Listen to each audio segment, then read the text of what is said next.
Praise the lord. మన ప్రభువును రక్షకుడైన యేసుక్రీస్తు నామములో దేవుని బిడ్డలందరికీ వందనాలు.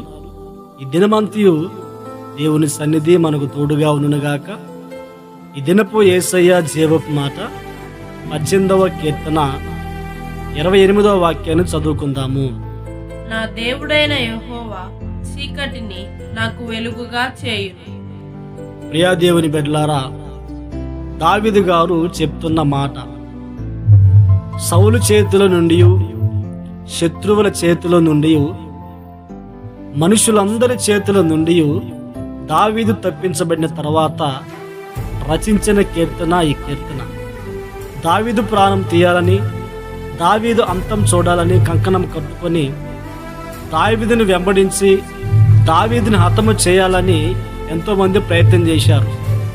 దావీదు దినాలలో యుద్ధాలు ఎక్కువ జరుగుతూ ఉండేవి. దావీదునకు శత్రువులు ఎక్కువగా ఉండేవారు. అయితే దావీదు ప్రతి వారితోనూ ప్రేమగా ఉండేవాడు. అయితే ఇక్కడ మనం గమనించాల్సిన విషయం ఏంటంటే, దావీదుకి హాని చేయాలని ఎన్నో ఆపదలు మనుషుల ద్వారా కలిగాయి. ఆ మనుషుల ద్వారా కలిగిన ఆపదలే చీకటి అనుభవాలు.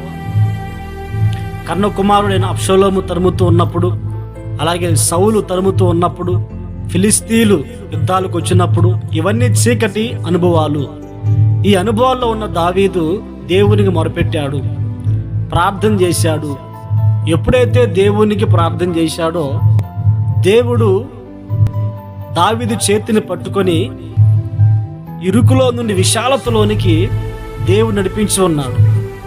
ఆ అనుభవమే వెలుగు.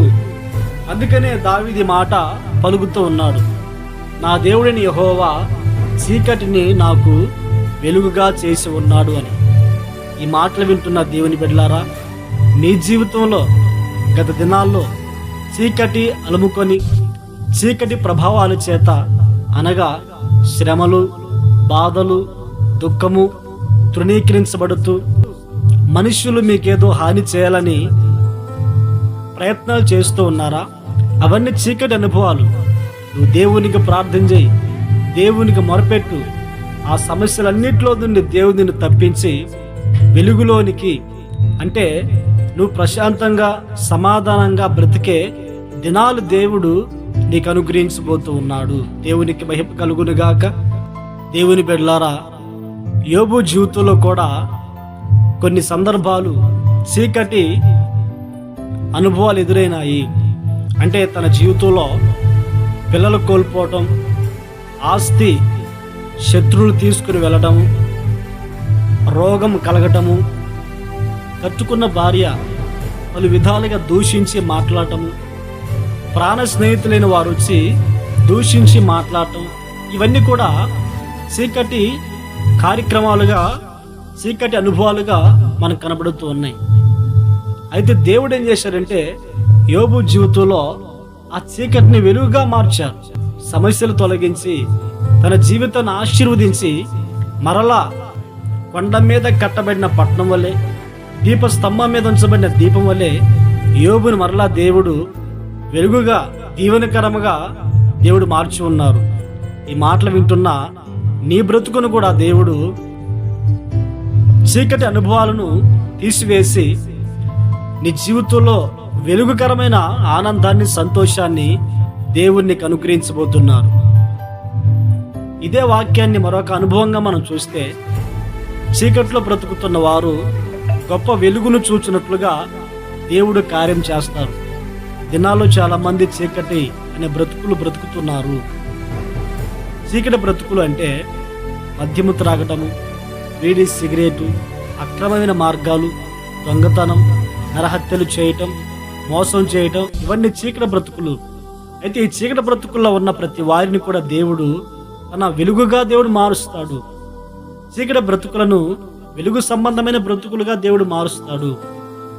వెలుగు సంబంధమైన బ్రతుకులు ఏ విధంగా ఉంటాయంటే, నీతి, యథార్థత, భక్తి, పరిశుద్ధమైన జీవితం చేయగలుగుతారు.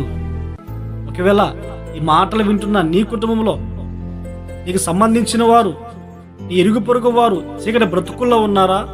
వారి నిమిత్తము నువ్వు ప్రార్థించి మరి బ్రతుకులను దేవుడు వెలుగుగా దేవుడు మార్చునుగాక.